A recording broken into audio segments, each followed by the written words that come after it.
right, welcome to the third review of the evening. Up this time is Color Grid, not to be confused with Color Guard. Like, that is a completely different thing. Color Grid here is a puzzle game about mixing colors in a lab. Find the correct positions for your lasers and mirrors to get the right mix of colors in each material. Right, so this was given to the Golics for review, so over to him for the details, and he's got some. Okay, so yeah, the basic gameplay for this game is very simple, almost to a fault. The first issue I had is that it really felt like out of the 70 levels in the game, about the first 20 were tutorial, and then there were another couple tutorial levels every 10 levels or so, where there's not even really a way to get it wrong or mess around much in those ones. Basically, you have a bunch of these things that look like lasers, and you're trying to use them to light up these light sensors in the correct combinations of colors. Some of them, some of the colors only require being lit up by one of the colors. Some of them require two, and some of them require all three. Which brings me to my first significant issue with this game, which is that they very clearly look like lasers that you're combining the things from, but the lights, the colors actually combine as pigments. So you have red, blue, and yellow lights. Red and yellow makes orange, red and blue makes purple, yellow and blue makes green, and all three makes kind of an ugly brown that actually looks a lot like the orange. Whereas if it was actually lights, you would use a green, red, and blue. Red and green makes yellow. Blue and red makes magenta. Green and blue makes cyan. All three makes white. And I think that that would be aesthetically superior for this game. And since there was very little else to it,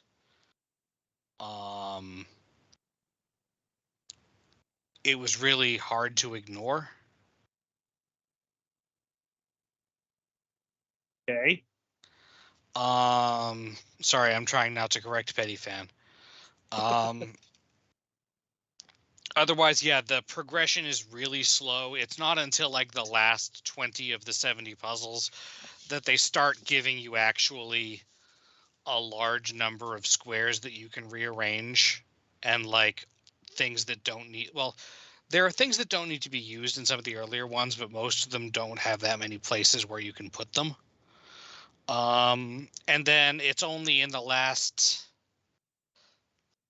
30 or 40 or so where they introduce the ability to have to turn things, which is another thing that I take a small amount of issue with. It's good that they introduced like self-turning instead of just any nozzle on a square is going to point in the direction indicated by that square. But there are two things. One is that the buttons in the on the light colored squares for turning the thing on the square are a little too small.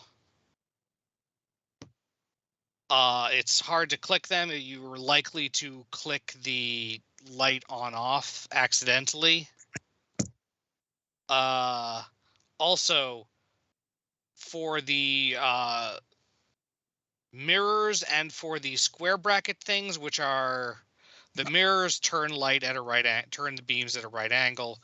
The square bracket things will let a beam pass through in one direction, but not the perpendicular direction. Those can only be rotated when they're on a rotated square, but unlike the lights, if you move them to a non-rotating square, they'll stay in the alignment they're in, which took some getting used to. And then the other issue with the direction changing thing is that instead of like rotating clockwise or counterclockwise, it goes default position, flipped 180 degrees, 90 degrees from default, flipped 180 degrees. So like instead of going northeast, southwest, it goes north, south, east, west,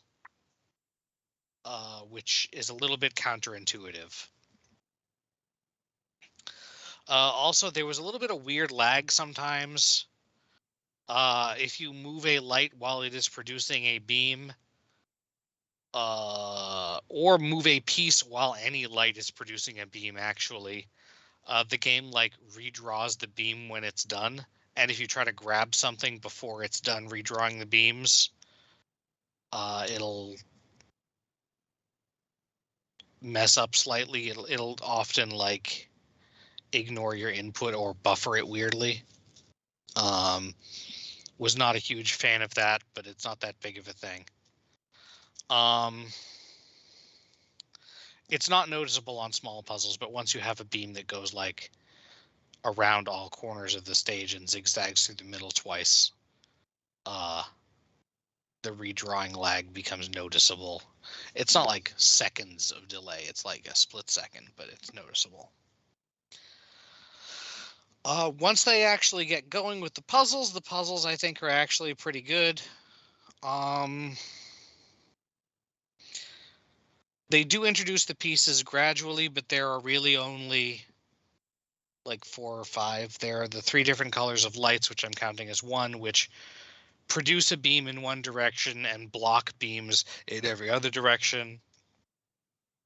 There are the 2 square bracket things that'll let things through one way and not let things through the other way. There are the mirrors that change angles. And honestly, I think that's it. And also, any of the things except for the lights can be on blocks that you can move, or they can be on blocks that you can't move. So there will be some fixed mirrors and some movable mirrors, at least near the end of the game.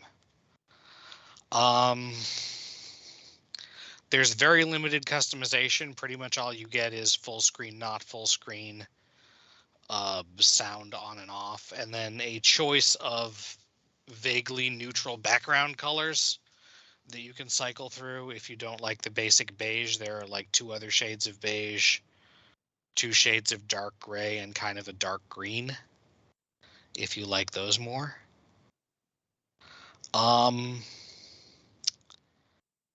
And I really can't think of that much else. Do you guys have any questions? There's a sort of soothing music there's only the 1 track in the game, as far as I can tell. No, really? So, what are we looking at price-wise? I actually have a question real quick. Is there any types of like colorblind mode, or if that's a problem for you, just avoid?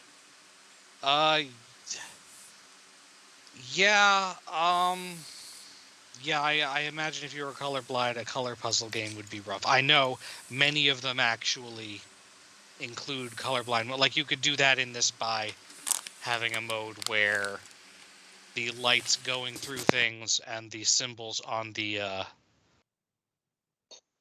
lights were replaced by patterns, but so far as I can tell, that does not exist here. Unfortunately. That would also be packaged with the stop bothering Gollix's sense of how lights work. Also, if you have like 2 lights of one color and 1 light of another color going through a thing, like 2 parts blue and 1 part red makes the same purple as 1 part blue and 1 part red, which messed me up on a couple of puzzles early. Yeah, I did get through this. I used there are guides available. I referenced those a few times in about the last 20 stages, but I didn't even really look for them before then because most of them were pretty obvious. At least or rather, there aren't that many different possibilities, you know? Any other questions? And if No. not, what are we looking at price-wise? Did you just repeat yourself? What do you mean? You pretty sure you asked for the price already. Yeah, but you didn't give it. $1. $1? Yes. Although Okay, yeah, that's fine. Yeah, it is on sale for 54 cents on Steam. It's also on the Switch for $1. Yeah. So.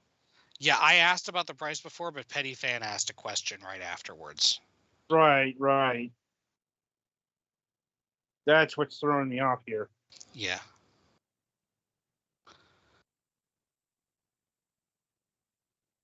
All right.